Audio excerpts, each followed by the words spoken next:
মুসলমান কিসের তো অহংকার, কিসের তো বড়াই? একটা বারও কি তোমার চিন্তা লাগে না হয়েছে কত মুসলমান সৌদি আরব মারা যায়, কত মুসলমান কুয়েতের জমিনে মারা যায়? ওরা তো জানতো না বাড়ি থাকি যাই আর জীবনে আমার মা দেখতাম না, বাবা দেখতাম না, ওদের লাশ তো জীবনে কোনোদিন বাড়ির মধ্যে আসতো না। ওরা যদি একটা বার জানতো, আল্লাহর জাতর কসম ওই মুসলমানকে মারিয়াও কোনোদিন সৌদির দেওয়া যাইতো না। ঠিক কিনা? কত মুসলমানের ছেলে বেঙ্গালুর যায়, কত মুসলমানের ছেলে মেয়ে আপনার বিদেশের জমিনে পড়াশোনার রোজগার যায়, ইলাও তো ভাবা যায় লাশ পুতা পর্যন্ত বাড়িতে আর কোনো টাকা পয়সা থাকে না। ও মুসলমান, একটা বারও কি চিন্তা লাগে না?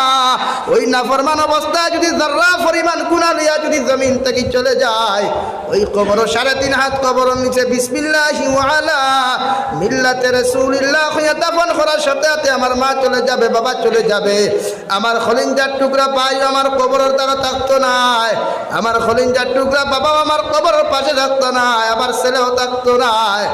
ওই ছেলে সন্তান মেয়ে সন্তানগুলো আমার কবরের কাছ থেকে চলে যাবে।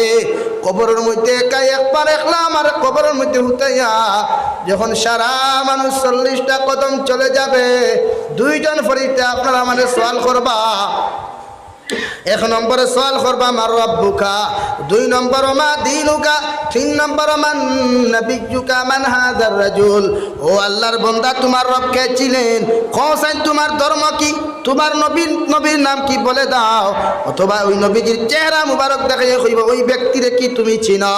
হে আল্লাহর বান্দার বান্দি, ওই 3টা সওয়ালের আনসার যদি তোমার আমার লাখান মুসলমানে দিতাম না পারি, আল্লাহর জাতর কসম খাইয়া কইয়ার জনাবে নবী করিম সাল্লাল্লাহু তাআলা আলাইহি ওয়াসাল্লাম ফরমায় ওই কবর খানটা জাহান্নামের গড়া হয়ে যায়। নাউযু বিল্লাহ। আল্লাহ লগে লগে কইবারে কবর ওই নাফরমান তোমার বুকুর মধ্যে দিছি আরামে ঘুমাইবার লাগি নাই, আমি তোমার অর্ডার করিয়া দিয়ার কবরটা আনার বাম সাইড দিয়া তুমি এমন জুড়ে নাফরমানকে চাপা মারো, ডাইন সাইডের হাড্ডিগুলা ভাঙ্গিয়া বাম সাইডে চুরমার হয়ে যাবে, আর বাম সাইডের হাড্ডিগুলা ভেঙ্গে চুরমার হয়ে যাবে। আসমানে আর জমিনে নাফরমানে যখন চিৎকার দিব, ওই সময় এখানে আবার আল্লাহ তাআলা মালিক দারোগারে কইব, মালিক দারোগা ওই নাফরমানের চিৎকার আর চেঁচামেচি যন্ত্রণায় লাগা কবরের কোনো দিনদার মুসলমানে বেহেশত আরাম পাইতো না। আমি আল্লাহ কইয়া দিয়ার জাহান্নাম থেকে একটা আংটার মতো লাল একটা পাথর নিয়ে যাও, আর ওই নাফরমানের মুখটা চাপা মারিয়া রাখো। নাউযু বিল্লাহ। আল্লাহ